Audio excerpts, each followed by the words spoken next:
Femmes en colère, c'est une histoire de jury d'assises.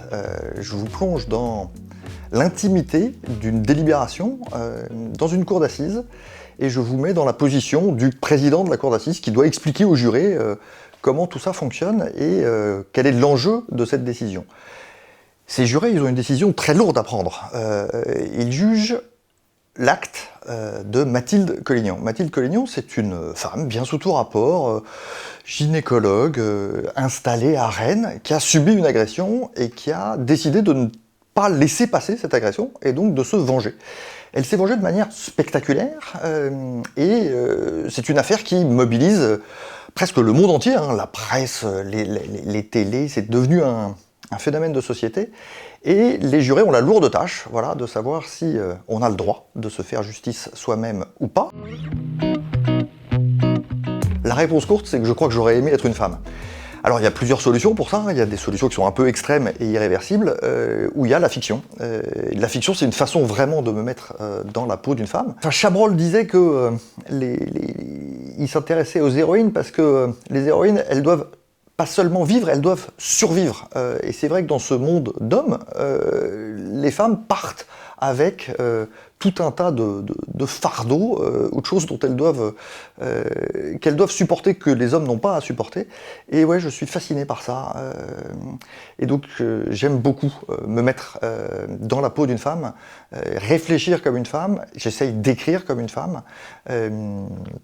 Et j'espère que, voilà, ça, enfin, jusque-là, on est en France dans un des rares pays où on a encore la possibilité de faire ça sans se faire taxer d'appropriation culturelle.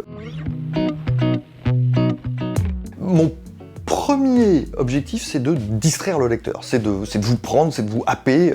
J'ai une vraie envie de catharsis, hein, c'est-à-dire de vous faire peur, de vous placer dans une situation inconfortable, de façon à ce qu'ensuite on soit tellement content de retrouver sa vie tranquille, et qu'on se rende compte que tout ça est très fragile, très soumis à des aléas. Et puis, j'aime bien l'idée d'aller explorer ce qui a pu se passer, ce qui a pu motiver des actes qu'a priori on va juger de manière lapidaire ou compartimentée, cataloguée en disant bah ça c'est un truc de fou ou ça c'est quelque chose que je ferai jamais.